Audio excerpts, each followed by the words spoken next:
Good morning, everyone. And please bear with me. This is my first time doing this by myself. We believe in you. Okay, good. Okay, so announcements. So I'll just read from this. Next Sunday, June 8th, is the second hour potluck.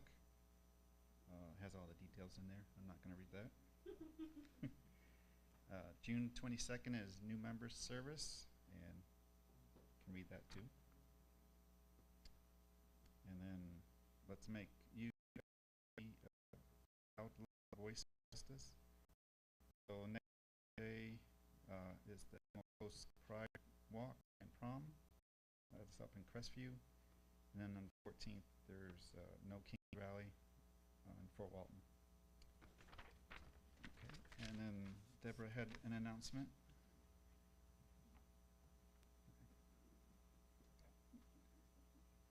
And then, okay. All right.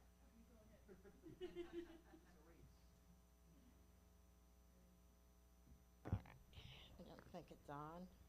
It is. Okay. Hi, I'm Trudy. I'm the coordinator for second hour, and I'm needing one or two leaders for second hour. When I started this position, year and a half, 2 years ago, we had more than we could handle. Now I'm short.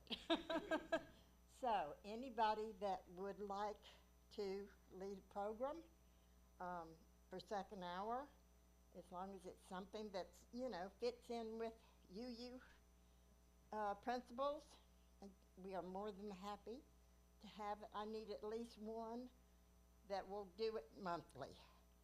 I wouldn't mind having one or two others that could step in when we don't have somebody. So let me know, please. Help. Thank you. I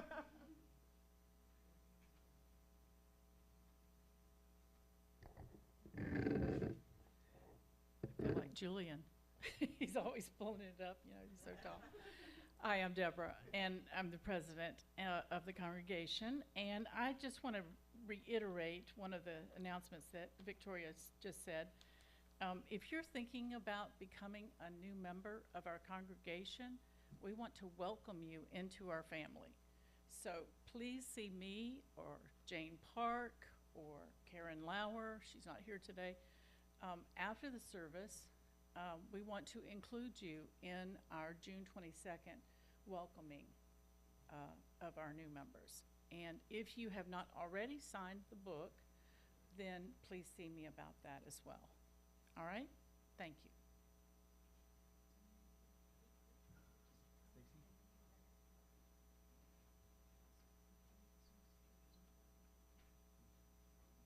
Hey guys, real quick. So we've made a decision with our school supplies drive. One, we're going to extend it out through July because that's when everything goes on sale. Two, we're now going to have two different ways that we can do this.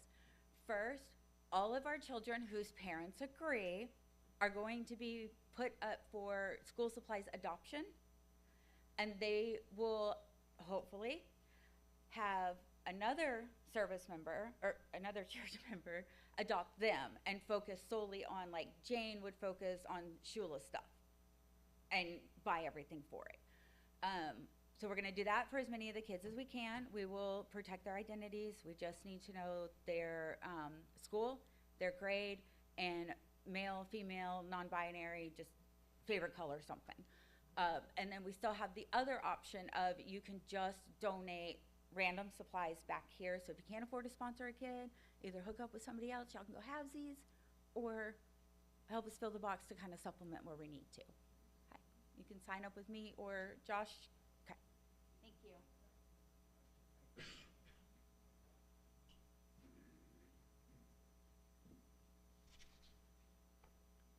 Okay, we're going to do the child sliding, so Daniel's going to do that.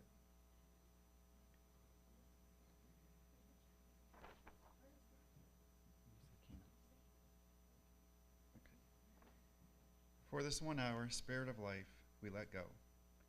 For this 1 hour, we let go of our anxieties, our fears, our anger, our self-doubts, our regrets, our petty grievances, and our distractions. If only for 1 hour, let the flame of this chalice burn them through our hearts and minds, and light the way to peace and serenity for this one holy hour.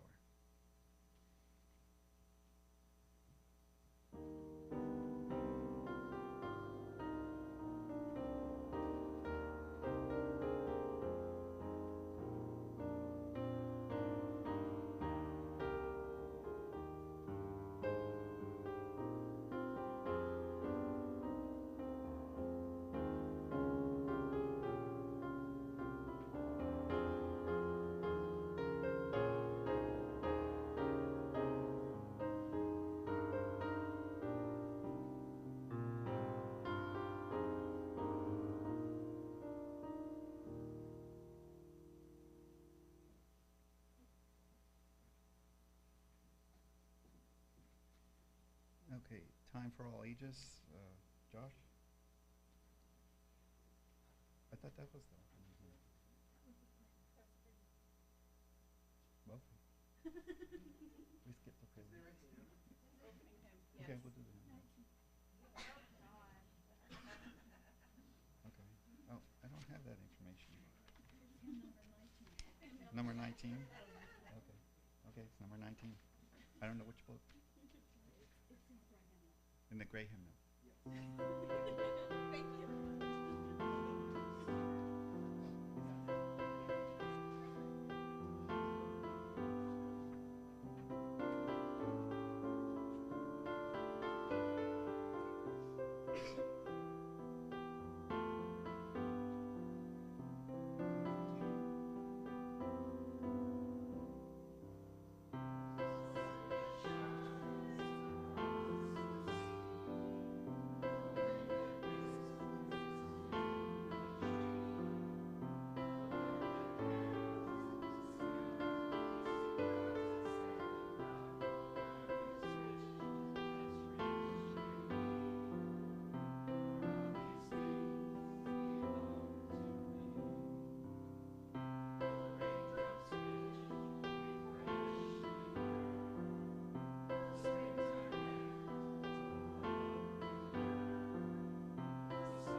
Now we can do the time for all ages.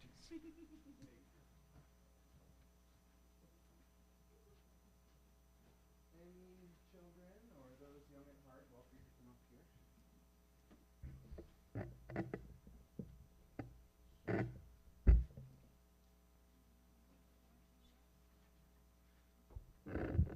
I love this book a lot, and I'm really glad to share it with y'all this morning.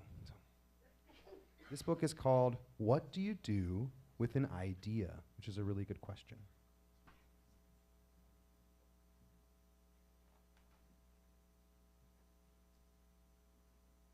One day, I had an idea. Where did it come from?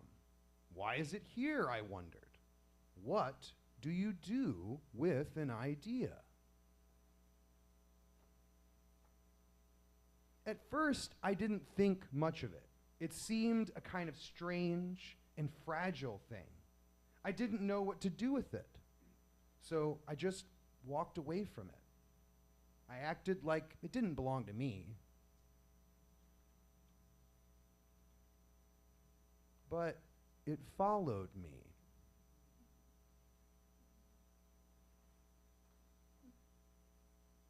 I worried what others would think. What would people say about my idea? I kept it to myself. I hid it and I didn't talk about it. I tried to act like everything was the same as it was before my idea showed up.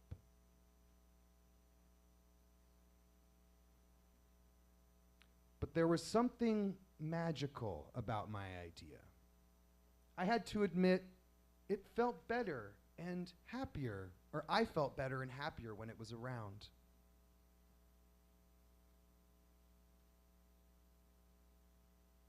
It wanted food. It wanted to play. Actually, it wanted a lot of attention.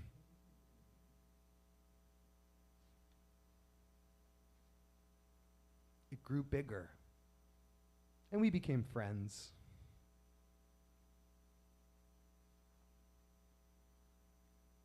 I showed it to other people, even though I was afraid of what they might say.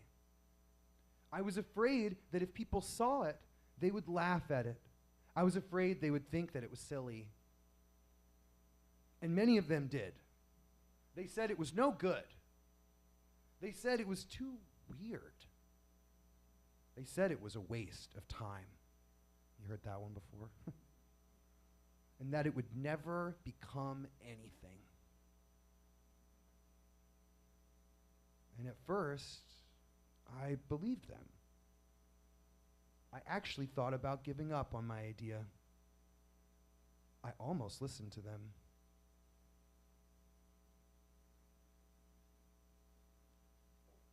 But then I realized, what do they really know?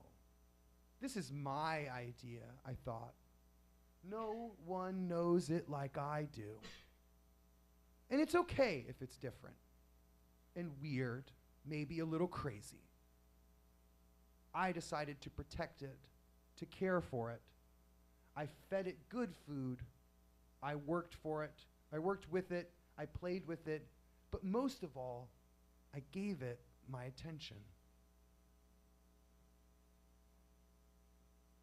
And my idea grew and grew.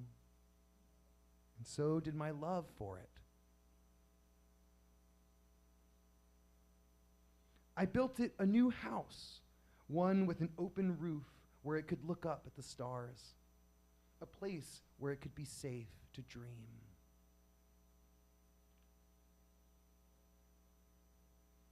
I liked being with my idea.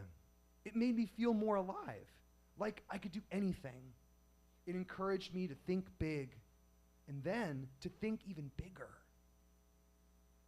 It shared its secrets with me. It showed me how to walk on my hands, because it said, it's good to have the ability to see things a little differently. Upside down, huh? I couldn't imagine my life without it. But then, one day, something amazing happened. My idea changed right before my very eyes. It spread its wings, it took flight, and it burst into the sky. I don't know how to describe it, but it went from being here to being everywhere. It wasn't just a part of me anymore. It was now a part of everything. And then I realized what you do with an idea. You change the world. Thank you.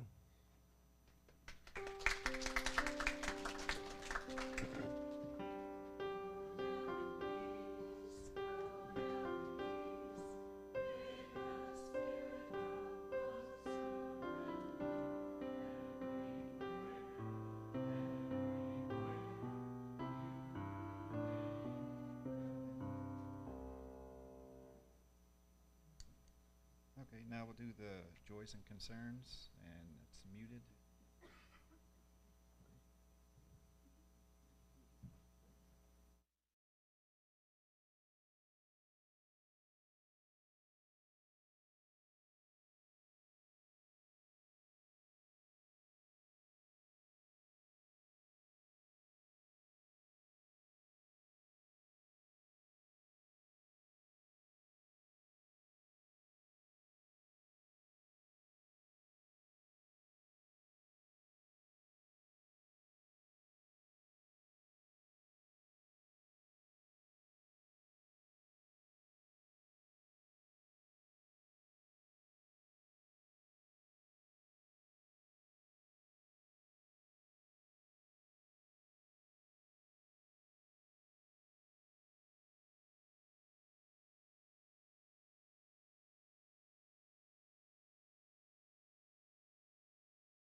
So the meditation, I put my faith in you. I put my faith in every one of you who woke up this morning with a weight of loss, with anger and fear, anxiety, emptiness, or just exhausting at the load placed upon you. I put my faith in you, and I pray you will put your faith in me. We need one another now because we will not make it alone.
So I guess we do the offertory next.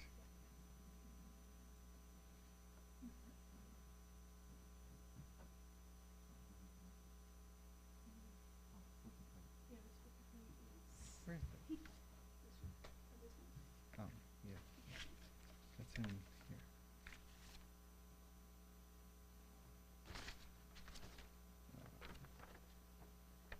So the Share the Plate in June is the partner with the P Flag of Niceville.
Okay, so today's sermon is Grace in an Unprecedented Era by Stephanie. And Stephanie Logan is a compassionate X-ray technologist with over 15 years of experience. She's also an accomplished author and multifaceted artist who expresses her creativity through writing, painting, and drawing. Beyond her professional endeavors, she found profound joy and pride in being mother of two extraordinary children, both of whom are part of the LGBTQIA+ community. Her support and advocacy for diversity and inclusion extend to her relationship with her partner, me, and her 5 bonus children, mine, reflecting the values of love, acceptance, and unity. Through her multifaceted talents and life experiences, Stephanie embodies the principles of compassion, individuality, and community cherished by Unitarian Universalism.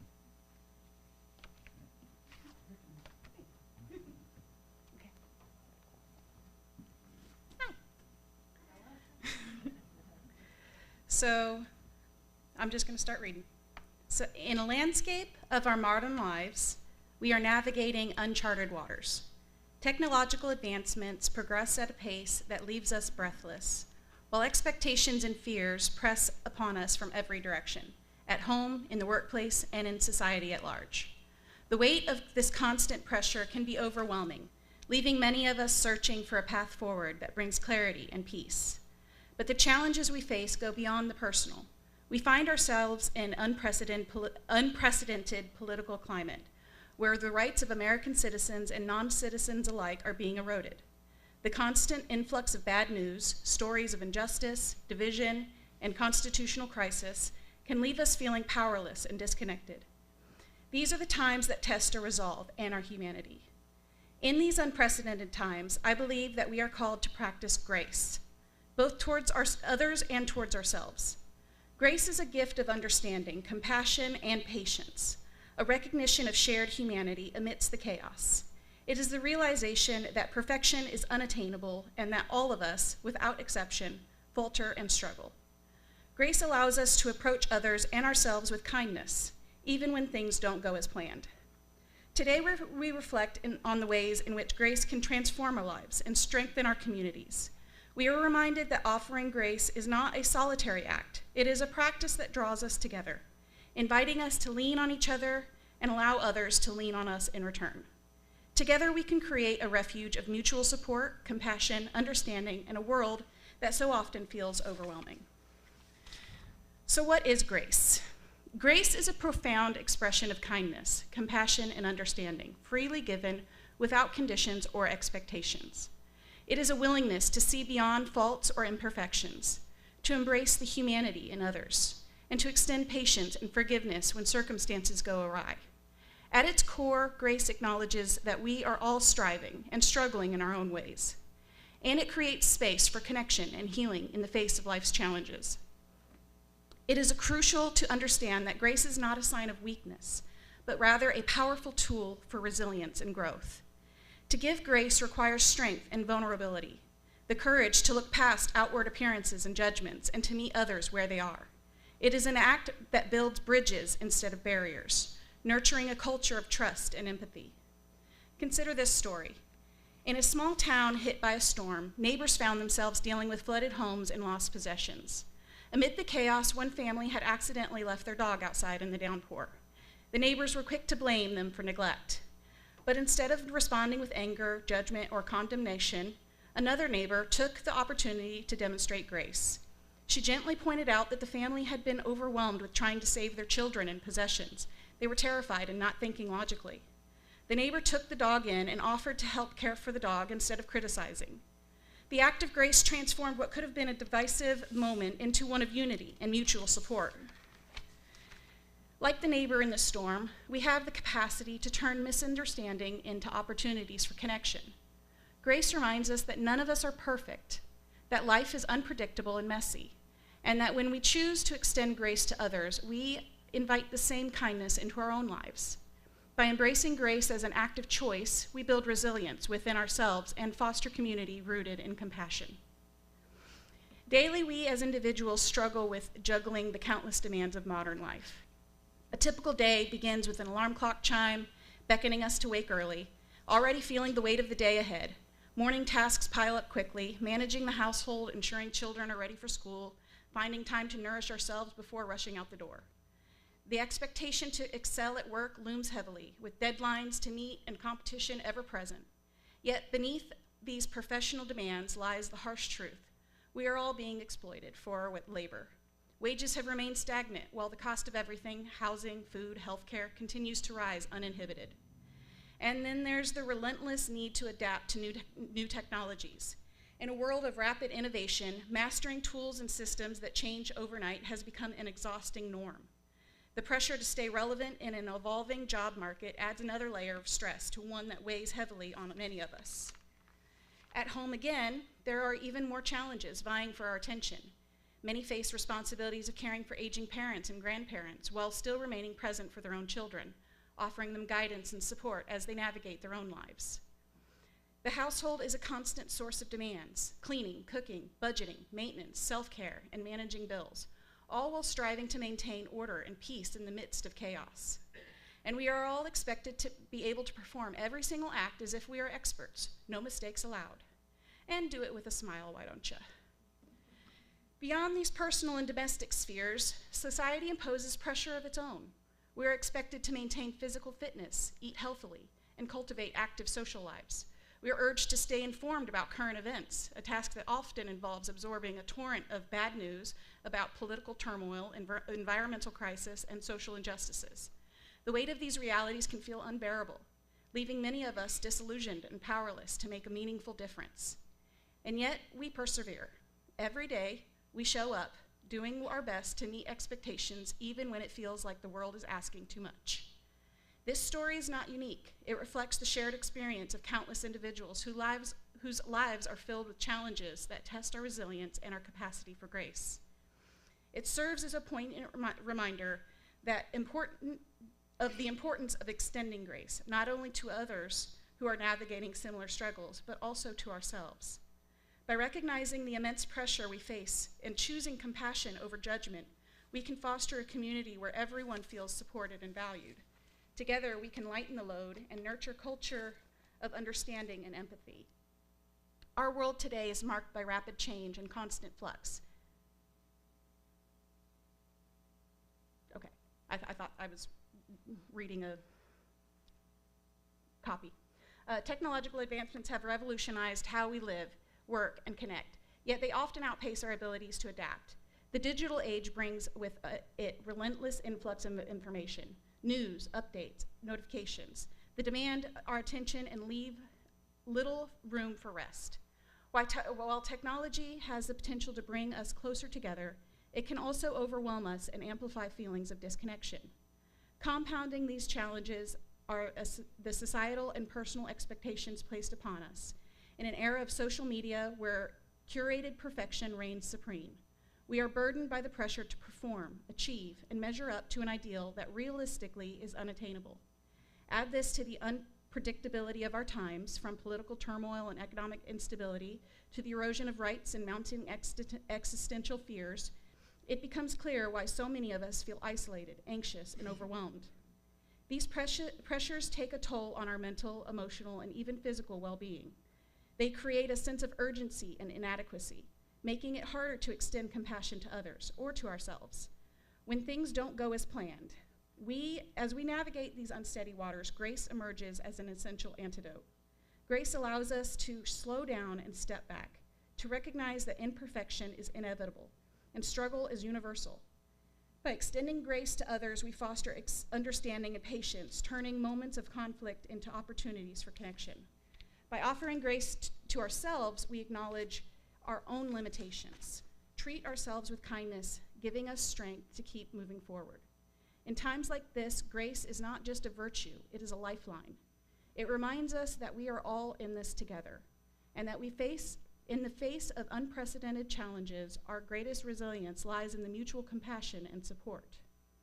Extending grace to others is an essential act of compassion, particularly in times of fear and stress.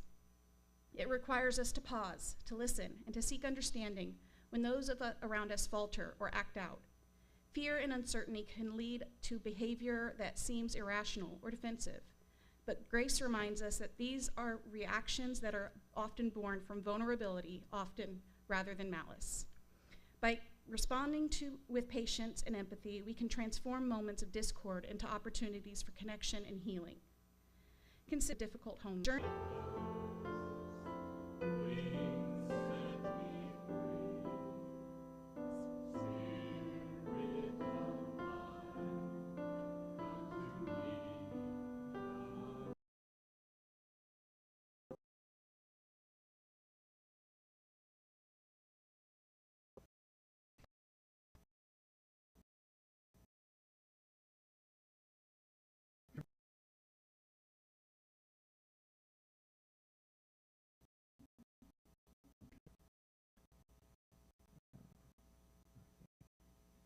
In our religious tradition, it is sisters who have blessed.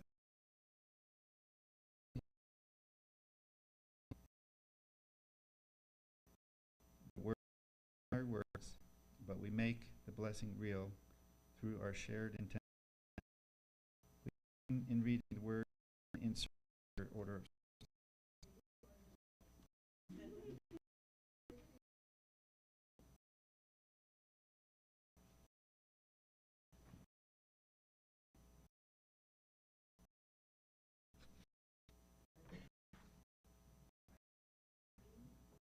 we have so we want to that is shared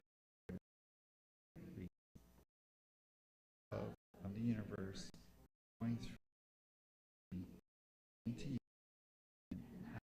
the universe again. Of the universe, our light, depth, broad extent. You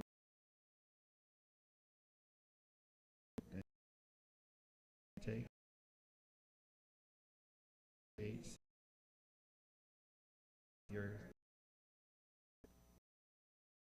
you that they harm.